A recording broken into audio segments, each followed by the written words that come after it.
The rain hadn't stopped since the morning we buried Marcus. It fell in sheets as I stood at his graveside, holding our twins' hands while they sobbed for their daddy. For years old, too young to understand death, too young to know why Daddy wasn't coming home from the hospital this time.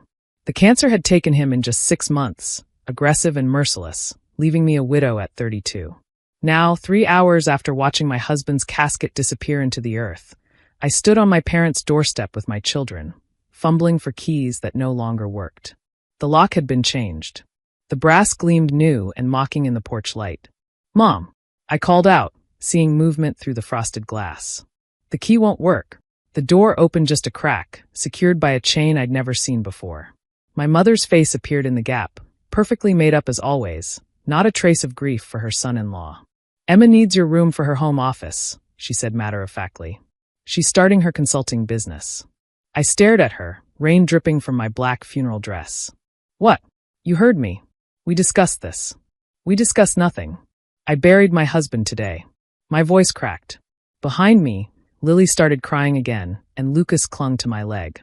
My father appeared behind my mother, his expression stone cold. "Widow problems aren't our problems, Sophia. You're 32. Figure it out." The door slammed shut.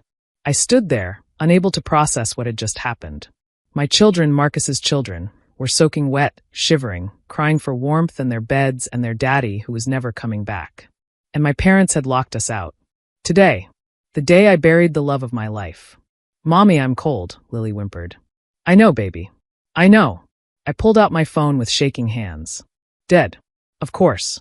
I'd forgotten to charge it in the chaos of funeral preparations.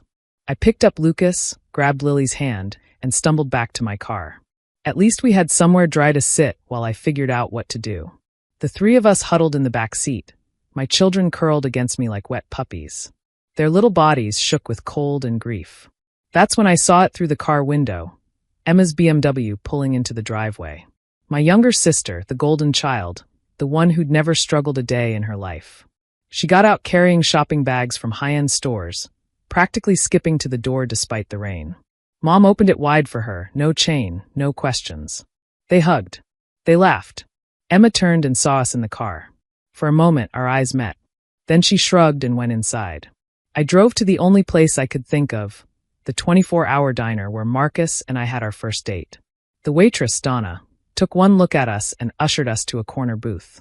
She brought hot chocolate for the kids and coffee for me without asking. "Honey, what happened?" she asked gently, noticing our funeral clothes. "We buried their father today," I whispered. "And my parents, they changed the locks. Said my sister needs my room for an office." Donna's face went through several expressions before landing on fury. "Those bastards," she muttered, then louder. "You stay right here. Don't you move." She returned with the manager, Tom, who I learned had also lost his spouse young. Within an hour, they'd pooled together with the night shift staff, people who knew struggle, who knew loss, and paid for a motel room for us for the week. Donna gave me $60 from her tips. "For food," she said firmly, refusing my protests. That night, as my children finally slept in the lumpy motel bed, I sat by the window and made a promise to Marcus's memory. I would rise from this. And when I did, I would show my parents exactly what widow problems looked like. The next morning, I went to war. First stop, Marcus's life insurance company. He'd been meticulous about paperwork, even as cancer ravaged his body. The policy was worth more than I'd realized. He'd increased it after the diagnosis, pouring every penny he could into securing our future. Second stop, a lawyer. Turns out, illegally evicting someone, especially with minor children, especially on the day of a funeral, that was criminal. The lawyer took my case on contingency after hearing the story. Third stop, my childhood home with a police escort. My mother's face when she saw the officers was almost worth everything. "What is this?" she sputtered. "Illegal eviction, ma'am," the officer said calmly. "Your daughter has established residency here. You can't just change the locks, especially with minor children involved." I retrieved our belongings while my parents watched, fuming. Emma stood in the doorway of what had been my room, now painted a different color, my furniture already replaced with her office setup. "This is ridiculous," she said. "I have clients coming. Should have thought of that before you stole a widow's room," I replied, grabbing my children's toys, Marcus's pictures, our clothes. "You're being dramatic," Mom hissed. "We did you a favor." You need to learn independence. I stopped and looked at her. Really looked at her. I just watched my husband die slowly for 6 months. I held him as he took his last breath. I planned his funeral alone while caring for 2 grieving toddlers. And you think I need to learn independence? The silence was deafening. We left and never looked back. But I wasn't done. Not even close. See, what my family didn't know was that Marcus had been a tech developer. A very good one. And in his final weeks, when he could still type, he built something. A project he called For Sophia. It was a childcare app that connected single parents with verified, affordable babysitters in real time. He'd written the code, done the framework, even started the patent process. Finish it, he'd whispered one of his last nights. It's your empire. Build it. So I did. Living in that motel, then a small apartment, I threw myself into completing Marcus's vision. I used part of the life insurance to hire developers to polish the code. I pitched to investors during the day and held my crying children at night. I was fueled by grief, rage, and the memory of standing in the rain while my parents chose my sister's convenience over their grandchildren's shelter. The app launched 8 months after Marcus died. Safe Nest, affordable childcare for single parents by single parents. It exploded. Turns out there were thousands of parents like me, struggling to work while caring for grieving or young children alone. We filled a gap no one else had noticed. Year 1, 50,000 users. Year 2, national expansion. Year 3, acquisition offers I turned down. Emma's consulting business, meanwhile, failed within 6 months. Turns out, clients don't appreciate consultants who brag about stealing widows' rooms. Someone, definitely not me, had made sure her potential clients knew exactly what kind of person they were hiring. Social media has a long memory. The best part came 3 years after that rainy night. My parents, now in their 70s, reached out.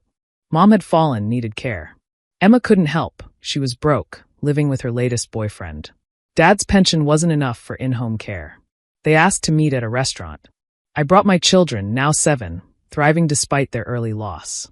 We sat across from the people who'd locked us out on the worst day of our lives. We need help, Mom said without preamble. Interesting, I replied. I needed help once too. Remember? That was different, Dad started. You're right. I cut him off. I was a young widow with 2 traumatized toddlers who'd just buried their father. You're just old and poor. Completely different. We're your parents. Mom's voice shook. Were, I corrected. You were my parents. Until you looked at your grandchildren, Marcus's children, crying in the rain and told us widow problems weren't your problems. Emma arrived late, sliding into the booth with desperation written across her face. The designer clothes were gone, replaced by knockoffs. The confidence was gone too. Sophia, please, she started. I need your office space back? I asked sweetly. Sorry, someone else lives there now. A widow with 3 kids. I bought the house when Mom and Dad defaulted on the mortgage. Their faces went white. I'd purchased it through an LLC, kept it quiet. They'd been getting eviction notices from a property management company, not knowing I owned it. You bought our house? Dad whispered. My house now. And yes, I'm evicting you. Turns out widow problems can become your problems after all. Where will we go? Mom's voice was small. I pulled out a brochure and slid it across the table. Golden Years Assisted Living. It's adequate. Not luxury, but you'll have a roof. I've paid for 6 months. 6 months. Emma gasped. Then what? Then you figure it out. You're adults. Learn independence. I stood to leave, but turned back. Oh, and that rainy night? When you changed the locks. My children still have nightmares. They thought they were being punished for crying at their daddy's funeral. Lucas still asks if Grandma and Grandpa hate him because Daddy died. Mom started crying. Dad reached for my hand, but I pulled away. I would have shared everything with you, I said quietly. The success, the money, the joy of watching Marcus's dream helped thousands of families. All you had to do was open the door. Instead, you taught me that family means nothing if they'll abandon you at your lowest moment.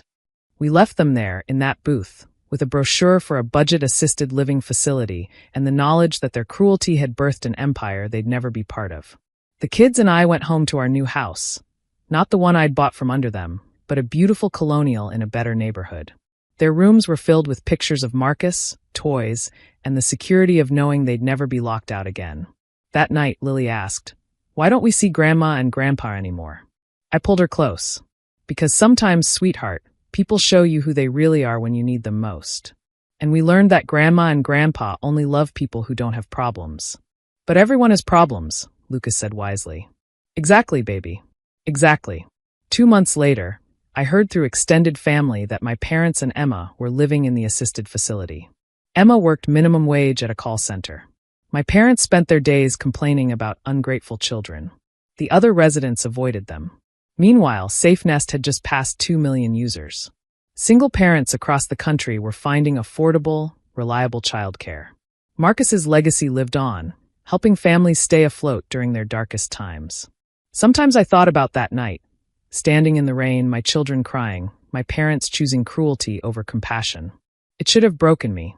Instead, it forged me into someone they never expected. Successful, independent, and completely free of any obligation to people who'd shown me their true faces when I needed them most. They thought widow problems weren't their problems. They were right. My problems made me unstoppable. Their problems? Well, those were no longer mine to solve. The rain still falls sometimes when I visit Marcus's grave with the kids. But now we have umbrellas, warm coats, and the absolute certainty that we'll always have a home. Not because of family, but because sometimes the family you choose, a kind waitress, a generous manager, a husband's final gift of code, is worth more than the family that chose to lock you out when you needed them most. And somewhere in a small room at Golden Years Assisted Living, my parents were learning what it felt like to need help and have doors slammed in their faces. The only difference was, I'd shown them more mercy than they'd shown me. 6 months of shelter. 6 months more than they'd given their daughter and grandchildren on the day we buried Marcus in the rain.